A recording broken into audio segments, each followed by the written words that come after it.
बोलो श्यावर रामचंद्र भगवान की जय। भरत जी भगवान श्री राम जी को मनाने के लिए चित्रकूट गए, वो वहीं पे हैं। और अब जनक जी भी पहुंच गए हैं। यहाँ तक कल अपन ने सुना। पूरी रामचरितमानस अपलोड की जा रही है। अगर आप सुनना चाहें तो चैनल को सब्सक्राइब कर दें, जो आप भाग 1 से लेके पूरा सुन पाएंगे। अब आगे चलते हैं, जनक जी आने के बाद क्या होता है। श्री राम जय जय राम, श्री राम जय जय राम, श्री राम जय जय राम, श्री राम जय जय राम। जिन राजा जनक का ज्ञान रूपी सूर्य भव आवागमन रूपी रात्रि का नाश कर देता है और जिनकी वचन रूपी किरणें मन रूपी कमलों को खिला देती हैं, आनंदित करती हैं, क्या मोह और ममता उनके निकट भी आ सकते हैं। यह तो श्री सीताराम जी के प्रेम की महिमा है। अर्थात राजा जनक की यह दशा श्री सीताराम जी के अलौकिक प्रेम के कारण हुई, लौकिक मोह ममता के कारण नहीं। जो लौकिक मोह ममता को पार कर चुके हैं, उन पर भी श्री सीताराम जी का प्रेम अपना प्रभाव दिखाए बिना नहीं रहता। विषयी, साधक और ज्ञानवान सिद्ध पुरुष जगत में ये 3 प्रकार के जीव वेदों ने बताए हैं। इन तीनों में जिसका चित्त श्री राम जी के स्नेह से सराबोर रहता है, साधुओं की सभा में उसका बड़ा आदर होता है। श्री राम जी के प्रेम के बिना ज्ञान शोभा नहीं देता, जैसे कर्णधार के बिना जहाज। वशिष्ठ जी ने विदेह राज जनक जी को बहुत प्रकार से समझाया। तदनंतर सब लोगों ने श्री राम जी के घाट पर स्नान किया। स्त्री पुरुष सब शोक से पूर्ण थे। वह दिन बिना ही जल के बीत गया। भोजन की बात तो दूर रही, किसी ने जल तक नहीं पिया। पशु पक्षी और हिरणों तक ने कुछ आहार नहीं किया। तब परिजनों एवं कुटुंबियों का तो विचार ही क्या किया जाए। निमिराज जनक जी और रघुराज रामचंद्र जी तथा दोनों ओर के समाज ने दूसरे दिन सवेरे स्नान किया और सब बड़ के वृक्ष के नीचे जा बैठे। सबके मन उदास और शरीर दुबले हैं। जो दशरथ जी की नगरी अयोध्या के रहने वाले और जो मिथिलापति जनक जी के नगर जनकपुर के रहने वाले ब्राह्मण थे तथा सूर्यवंश के गुरु वशिष्ठ जी तथा जनक जी के पुरोहित सतानंद जी, जिन्होंने सांसारिक अभ्युदय का मार्ग तथा परमार्थ का मार्ग छान डाला था, वे सब धर्म, नीति, वैराग्य तथा विवेक युक्त अनेकों उपदेश देने लगे। विश्वामित्र जी ने पुरानी कथाएं कह कहकर सारी सभा को सुंदर वाणी से समझाया। तब श्री रघुनाथ जी ने विश्वामित्र जी से कहा कि हे नाथ, कल सब लोग बिना जल पिए ही रह गए थे, अब कुछ आहार करना चाहिए। विश्वामित्र जी ने कहा कि श्री रघुनाथ जी उचित ही कह रहे हैं, 2.5 दिन आज भी बीत गया। विश्वामित्र जी का रुख देखकर तिरहुत राज जनक जी ने कहा, यहाँ अन्न खाना उचित नहीं है। राजा का सुंदर कथन सबके मन को अच्छा लगा। सब आज्ञा पाकर नहाने चले। उसी समय अनेकों प्रकार के बहुत से फल, फूल, पत्ते, मूल आदि बगियों और बोझों में भर भर कर वनवासी कोल किरात लोग ले आए। श्री रामचंद्र जी की कृपा से सब पर्वत मनचाही वस्तु देने वाले हो गए। वे देखने मात्र से ही दुखों को सर्वथा हर लेते थे। वहां के तालाबों, नदियों, वन और पृथ्वी के सभी भागों में मानो आनंद और प्रेम उमड़ रहा है। बेलें और वृक्ष सभी फल और फूलों से युक्त हो गए। पक्षी, पशु और भौरे अनुकूल बोलने लगे। उस अवसर पर वन में बहुत उत्साह, आनंद था। सब किसी को सुख देने वाली शीतल मंद सुगंध हवा चल रही थी। वन की मनोहरता वर्णन नहीं की जा सकती, मानो पृथ्वी जनक जी की पहुनाई कर रही है। तब जनकपुर वासी सब लोग नहा नहा कर श्री रामचंद्र जी, जनक जी और मुनि की आज्ञा पाकर सुंदर वृक्षों को देख देख कर प्रेम में भरकर जहां तहां उतरने लगे। पवित्र, सुंदर और अमृत के समान स्वादिष्ट अनेकों प्रकार के पत्ते, फल, मूल और कंद श्री राम जी के गुरु वशिष्ठ जी ने सबके पास बोझे भर भर कर आदर पूर्वक भेजे। तब वे पितर, देवता, अतिथि और गुरु की पूजा करके फलाहार करने लगे। इस प्रकार 4 दिन बीत गए। श्री रामचंद्र जी को देखकर सभी नर नारी सुखी हैं। दोनों समाज के मन में ऐसी इच्छा है कि श्री सीताराम जी के बिना लौटना अच्छा नहीं है। श्री सीताराम जी के साथ वन में रहना करोड़ों देवलोकों के निवास के समान सुखदायक है। श्री लक्ष्मण जी, श्री राम जी और श्री जानकी जी को छोड़कर जिसको घर अच्छा लगे, विधाता उसके विपरीत हैं। जब देव सबके अनुकूल हो तभी श्री राम जी के पास वन में निवास हो सकता है।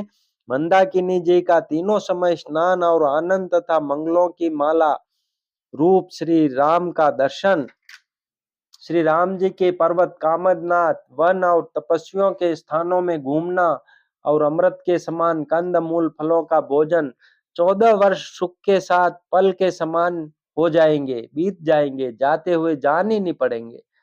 सब लोग कह रहे हैं कि हम इस सुख के योग्य नहीं हैं, हमारे ऐसे भाग्य कहाँ। दोनों समाजों का श्री रामचंद्र जी के चरणों में सहज स्वभाव से ही प्रेम है। इस प्रकार सब मनोरथ कर रहे हैं। उनके प्रेम युक्त वचन सुनते ही सुनने वालों के मनों को हर लेते हैं। उसी समय सीता जी की माता सुनैना जी की भेजी हुई दासियां कौशल्या जी आदि के मिलने का सुंदर अवसर देखकर आई। उनसे यह सुनकर कि सीता जी की सब सासुएं इस समय फुर्सत में हैं, जनक राज का रनिवास उनसे मिलने आया। कौशल्या जी ने आदर पूर्वक उनका सम्मान किया और समयोचित आसन लाकर दिए। दोनों ओर सबके शील और प्रेम को देखकर और सुनकर कठोर वज्र भी पिघल जाते हैं। शरीर पुलकित और शिथिल है और नेत्रों में शोक और प्रेम के आंसू हैं। सब अपने पैरों के नखों से जमीन कुरेदने और सोचने लगी। सभी श्री सीताराम जी के प्रेम की मूर्ति सी हैं, मानो स्वयं करुणा ही बहुत से वेश रूप धारण करके विसुर रही हो, दुख कर रही हो। सीता जी की माता सुनैना जी ने कहा, विधाता की बुद्धि बड़ी टेढ़ी है, जो दूध के फेन जैसी कोमल वस्तु को वज्र की टांकी से फोड़ रहा है, अर्थात जो अत्यंत कोमल और निर्दोष है, उन पर विपत्ति ढहा रहा है। अमृत केवल सुनने में आता है और विष जहां तहां प्रत्यक्ष देखे जाते हैं। विधाता की सभी करतूतें भयंकर हैं। जहां तहां कौए, उल्लू और बगुले ही दिखाई देते हैं, हंस तो एक मानसरोवर में ही है। यह सुनकर देवी सुमित्रा जी शोक के साथ कहने लगी, विधाता की चाल बड़ी ही विपरीत और विचित्र है, जो सृष्टि को उत्पन्न करके पालता है और फिर नष्ट कर डालता है। विधाता की बुद्धि बालकों के खेल के समान भोली, विवेक शून्य है। कौशल्या जी ने कहा, किसी को दोष नहीं है, दुख सुख हानि लाभ सब कर्म के अधीन है। कर्म की गति कठिन दुर्विज्ञेय है, जो विधाता ही जानता है, जो शुभ और अशुभ सभी फलों का देने वाला है। ईश्वर की आज्ञा सभी के सिर पर है। उत्पत्ति, स्थिति और लय तथा अमृत और विष के भी सिर पर है। ये सब भी उसी के अधीन है। हे देवी, मोहवश सोच करना व्यर्थ है। विधाता का प्रपंच ऐसा ही अचल और अनादि है। महाराज के मरने और जीने की बात को हृदय में याद करके जो चिंता करती है, वह तो हे सखी, हम अपने ही हित की हानि देखकर स्वार्थवश करती हैं। सीता जी की माता ने कहा, आपका कथन उत्तम और सत्य है। आप पुण्यात्माओं के सीमा रूप अवधपति महाराज की ही तो रानी है, फिर भला ऐसा क्यों न कहेंगी। कौशल्या जी ने दुख भरे हृदय से कहा, श्री राम, लक्ष्मण और सीता वन में जाए, इसका परिणाम तो अच्छा ही होगा, बुरा नहीं। मुझे तो भरत की चिंता है। ईश्वर के अनुग्रह और आपके आशीर्वाद से मेरे चारों पुत्र और चारों बहुएं गंगा जी के जल के समान पवित्र हैं। हे सखी, मैंने कभी श्री राम की सौगंध नहीं की, जो आज श्री राम की शपथ करके सत्य भाव से कहती हूँ। भरत के शील, गुण, नम्रता, बड़प्पन, भाईपन, भक्ति, भरोसे और अच्छेपन का वर्णन करने में सरस्वती जी की बुद्धि भी हिचकती है। सीप से कहीं समुद्र उलीचे जा सकते हैं। मैं भरत को सदा कुल का दीपक जानती हूँ। महाराज ने भी बार बार मुझे यही कहा था। सोना कसौटी पर कसे जाने पर और रत्न पारखी जोहरी के मिलने पर ही पहचाना जाता है। वैसे ही पुरुष की परीक्षा समय पड़ने पर उसके स्वभाव से ही उसका चरित्र देखकर हो जाती है।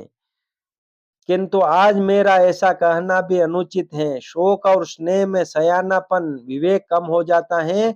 लोग कहेंगे कि मैं स्नेहवश भरत की बड़ाई कर रही हूँ। कौशल्या जी की गंगा जी के समान पवित्र करने वाली वाणी सुनकर सब रानियां स्नेह के मारे विकल हो उठी। कौशल्या जी ने फिर धीरज धरकर कहा, हे देवी मिथिलेश्वरी, सुनिए, ज्ञान के भंडार श्री जनक जी की प्रिया, आपको कौन उपदेश दे सकता है।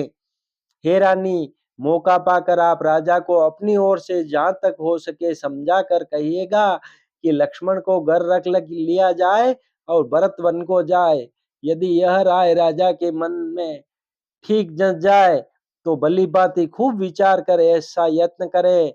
मुझे भरत का अत्यधिक सोच है। भरत के मन में गूढ़ प्रेम है। उनके घर रहने में मुझे भलाई नहीं जान पड़ती। यह डर लगता है कि उनके प्राणों को कोई भय न हो जाए। कौशल्या जी का स्वभाव देखकर और उनकी सरल और उत्तम वाणी को सुनकर सब रानियां करुण रस में निमग्न हो गई। आकाश से पुष्प वर्षा की जड़ी लग गई और दैन्य दैन्य की ध्वनि होने लगी। सिद्ध योगी और मुनि स्नेह से शिथिल हो गए। सारा रनिवास देखकर थकित रह गया, निस्तब्ध हो गया। तब सुमित्रा जी ने धीरज धर के कहा कि हे देवी, 2 घड़ी रात बीत गई। यह सुनकर श्री राम जी की माता कौशल्या जी प्रेम पूर्वक उठी और प्रेम सहित सद्भाव से बोली, अब आप शीघ्र डेरे को पधारिए। हमारे तो ईश्वर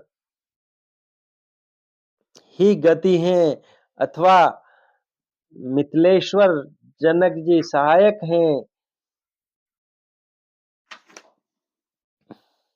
कौशल्या जी के प्रेम को देखकर और उनके विनम्र वचनों को सुनकर जनक जी की प्रिय पत्नी ने उनके पवित्र चरण पकड़ लिए और कहा, हे देवी, आप राजा दशरथ जी की रानी और श्री राम जी की माता हैं। आपकी ऐसी नम्रता उचित ही है। प्रभु अपने निज जनों का भी आदर करते हैं। अग्नि धुएं को और पर्वत तृण घास को अपने सिर पर धारण करते हैं। हमारे राजा तो कर्म, मन और वाणी से आपके सेवक हैं और सदा सहायक तो श्री महादेव पार्वती जी हैं। आपका सहायक होने योग्य जगत में कौन है। दीपक सूर्य की सहायता करने जाकर कहीं शोभा पा सकता है। श्री रामचंद्र जी वन में जाकर देवताओं का कार्य करके अवधपुरी में अचल राज्य करेंगे। देवता, नाग और मनुष्य सब श्री रामचंद्र जी की भुजाओं के बल पर अपने अपने स्थानों लोकों में सुखपूर्वक बसेंगे। यह सब याज्ञवल्क्य मुनि ने पहले ही से कह रखा है। हे देवी, मुनि का कथन व्यर्थ झूठा नहीं हो सकता। ऐसा कहकर बड़े प्रेम से पैरों पड़कर सीता जी को साथ भेजने के लिए विनती करके और सुंदर आज्ञा पाकर तब सीता जी समेत सीता जी की माता डेरे को चली। बोलो श्यावर रामचंद्र भगवान की जय। श्री राम जय राम जय जय राम। श्री राम जय राम जय जय राम। श्री राम जय राम जय जय राम। श्री राम जय राम जय जय राम।